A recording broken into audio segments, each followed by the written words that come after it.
Hey everyone, welcome back to my channel, where we dive into real-life stories that hit you right in the feels. If you've ever felt out of place or dealt with bullies, imagine walking onto your dream college campus full of hope, only to have it shattered by cruel words and mocking stares. That's exactly what happened to me.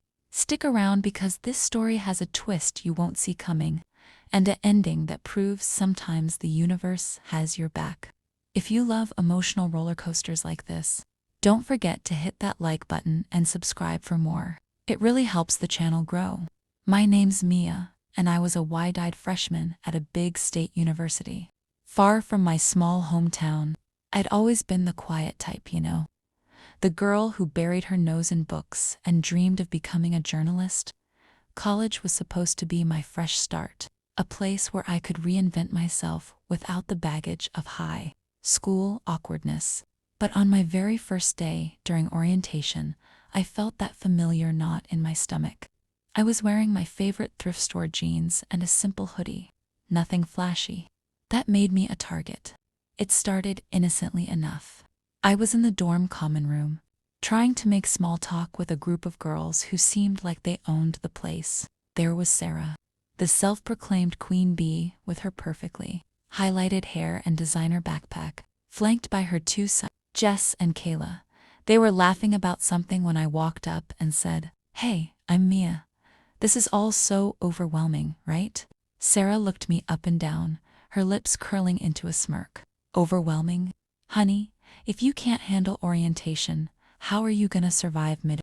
And what's with the outfit? Did you raid your grandma's closet? The room went quiet for a second. Then Jess and Kayla burst out laughing. My cheeks burned like fire. Inside, my mind was racing. Why did I even open my mouth? Just walk away, Mia. Don't let them see you crack.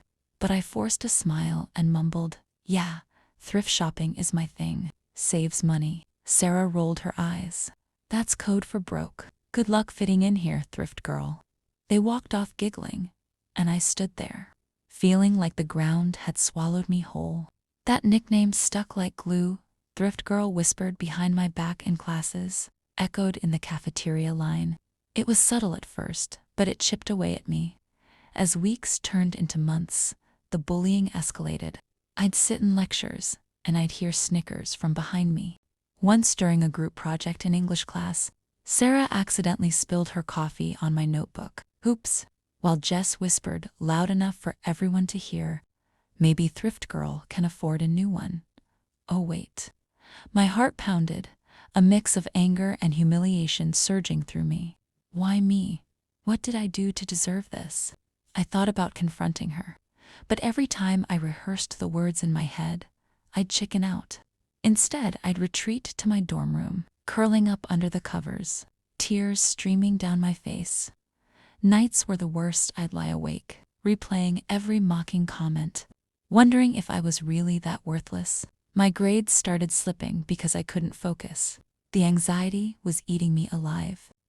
One particularly bad day, I was in the library, buried in research for a paper, when they cornered me. Sarah plopped down across from me, her entourage in tow. "Hey, thrift girl, heard you're struggling in bio? Need some help? Or is that too expensive for you?" Kayla chimed in, "Yeah, maybe you should drop out and go back to wherever you came from. This school's for people who actually belong." I felt my throat tighten, tears pricking my eyes. "Don't cry, Mia. Don't give them the satisfaction." But my voice shook as I replied, "Why do you even care? Just leave me alone." Sarah leaned in, her voice dripping with sarcasm. "Aw, sensitive much. We're just joking. Lighten up." They high-fived each other and sauntered off, leaving me trembling. That night, I confided in my roommate, Emily, who was sweet but clueless. "They're just jealous," she said, but it didn't help. I felt isolated, like an outsider in a world that was supposed to be welcoming. What would you do in a situation like this? Drop a comment below and share your thoughts. I love hearing from you guys. It makes these stories feel like a community. The tension built to a breaking point during mid. I was cramming in the student center when Sarah's group walked by. This time, they didn't whisper. Sarah announced loudly, "Look, It's Thrift Girl studying. Bet she's copying notes because she can't afford a tutor. People around us stared, some chuckling awkwardly. My blood boiled. For the first time, I stood up, my hands shaking. Enough, Sarah. What's your problem? I've never done anything to you. She feigned shock. Whoa, defensive. We're just having fun. If you can't take a joke, maybe college isn't for you, Jess added. Yeah, go cry about it. I stormed off, my vision blurring with rage and hurt. How much more can I take? I wondered, feeling utterly defeated. That confrontation didn't stop them. If anything, it made things worse. Whispers turned into outright exclusion. Invites to study groups mysteriously skipped me, and group chats buzzed with memes about thrifty fails. But here's where the shocking twist comes in, and trust me, it floored everyone.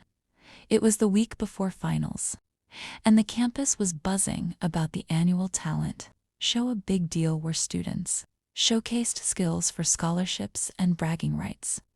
I'd secretly signed up to perform a spoken-word poem about overcoming inspired by my own struggles. I hadn't told a soul, not even Emily. Rehearsing in front of my mirror, I'd pour out my emotions. This is my chance to prove I'm more than their label. Meanwhile, Sarah was hyping up her dance routine with Jess and Kayla, posting about it everywhere like they were destined to win. The night of the show arrived, and the auditorium was packed. My nerves were through the roof, sweaty palms, racing heart. Sarah's group went first, strutting on stage in matching outfits. They started strong, but midway through, Sarah tripped over her own foot during a spin. It wasn't a big fall, but the music kept playing, and she froze, her face turning beet red. Jess and Kayla tried to recover, but the routine fell apart. Missteps. The audience murmured, then a few giggles erupted. Sarah stormed off stage, humiliated, as the MC awkwardly transitioned.